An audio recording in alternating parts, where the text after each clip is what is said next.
The hotel manager handed me a USB drive with a look that said she'd done this before. "I'm sorry," she said quietly, "but you deserve to know." I waited until I was in my car to plug it into my laptop. The security footage showed my husband walking into the Riverside Hotel lobby with his arm around a blonde woman. He was wearing the watch I'd bought him for his birthday. The timestamp read February 14th. The Valentine's Day, he said he had an emergency work meeting. I'd spent that night alone with takeout Chinese. I'm Rachel, 32, married to Mark for 7 years. College sweethearts, small house in Portland, the kind of relationship people said they envied. The business trips started 18 months ago. Pharmaceutical sales, he said, territory expansion, Seattle, mostly. Once a month became twice a month, became weekly. He bought all new luggage for these trips, expensive leather bags. Need to look professional, he'd said. Mark had never cared about stuff like that before.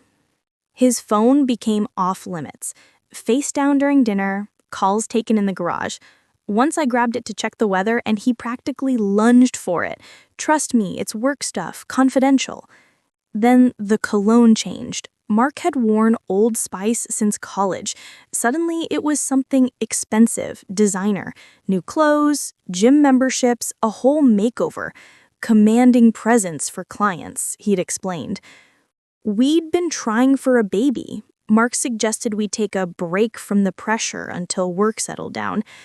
Work never settled down.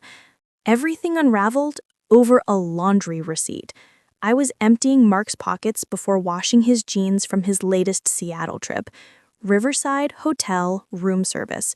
2 entrees, wine, $187. Dated the night he texted, "Exhausted from meetings, going to bed early. Love you." Mark didn't drink wine, said it gave him headaches. I sat on the laundry room floor and pulled up our text history. March 14th, 8:47 p.m. Mark, just grabbed something quick and heading to bed. The receipt was timestamped 9:45 p.m.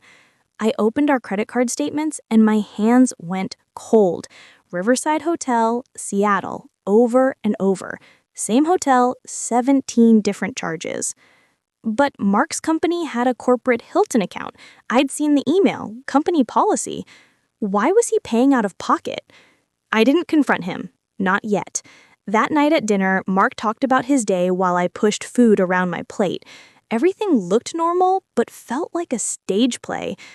"Heading back to Seattle next week," he said casually. "The Riverside again?" He paused. "Just a second. Yeah, it's close to the client's office." I nodded and cleared the dishes. I lay awake that night next to him, listening to him breathing, looking at a stranger. I called my sister Lauren the next morning. She's a divorce attorney in Seattle. "I need advice," I said, hypothetically. "Nothing good starts with hypothetically. What's going on?" I told her everything. Long silence. Then, "How much proof do you need?" "Enough that he can't lie his way out." I became someone methodical, cold, strategic. I created a spreadsheet. Every trip, every charge, every date.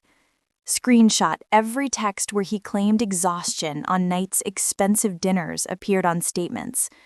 Downloaded phone records. 300 calls to one Seattle number, always during his trips. Saved everything to a cloud drive he couldn't access. Then I booked myself a room at the Riverside using our shared card. The woman at the front desk, Nina, looked at me with knowing eyes when I said I was there to investigate. "You're not the first wife who's come here looking for answers," she said quietly. "Our lobby cameras record everything, 90 days of footage." The next morning, the hotel manager, Patricia, called me to her office.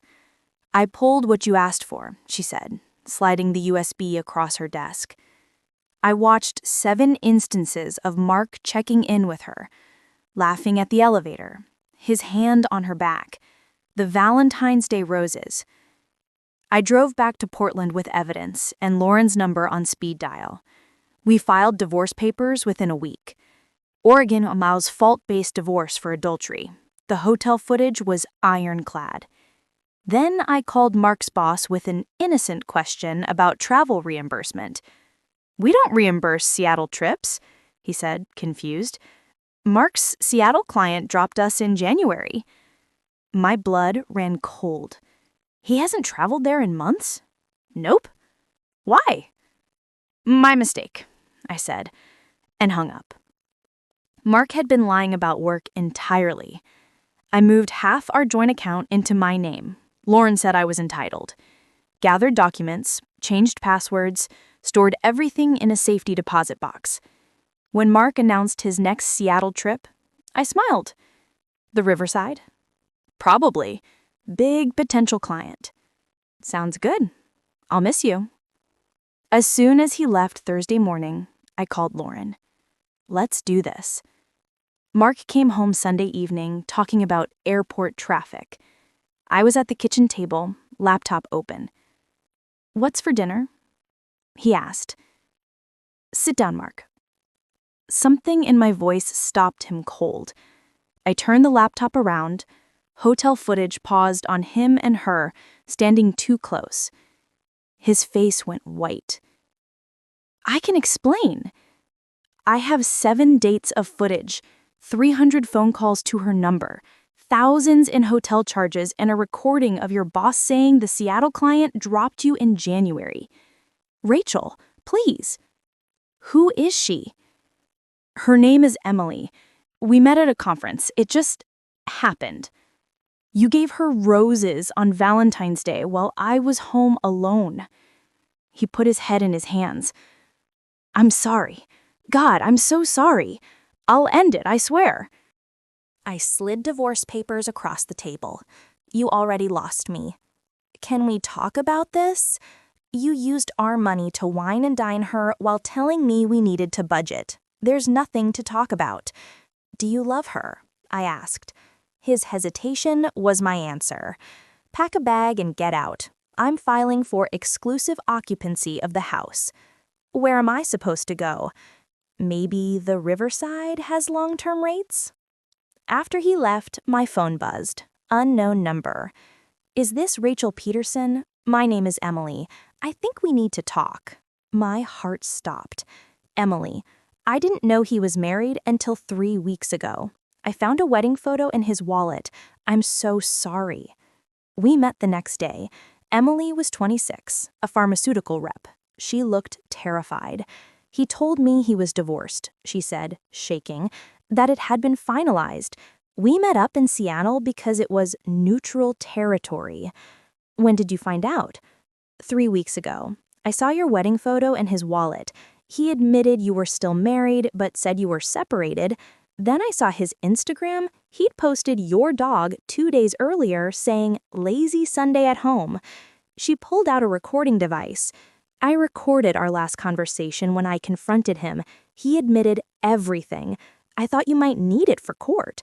This stranger who'd unknowingly helped destroy my marriage was handing me the final piece of evidence. The divorce took 6 months. Mark tried to fight, but between the footage, phone records, and Emily's recording, his lawyer told him to settle. I got the house, half his 401k, 3 years spousal support. Mark had to repay half the marital funds spent on the affair, $14,000. His company found out about the fake trips when divorce documents referenced travel fraud. They demoted him. No more senior rep, no more travel, major pay cut. Emily transferred to Denver to escape the mess. Mark moved into a small apartment and told people we grew apart. I didn't bother correcting anyone. It's been a year. I repainted the bedroom, bought new furniture, made the house mine. Lauren and I are closer than ever. Emily and I still get coffee sometimes. There's something bonding about being lied to by the same person. I'm dating again. Nothing serious. But I'm remembering who I am outside of being someone's wife. The hardest part wasn't the betrayal. It was accepting the person I thought I knew never existed. But I learned something. You can't love someone into being honest. You can't sacrifice yourself into being valued. Sometimes the bravest thing is walking away from someone who already left. And the best revenge, building a life they're no longer part of and being happier for it.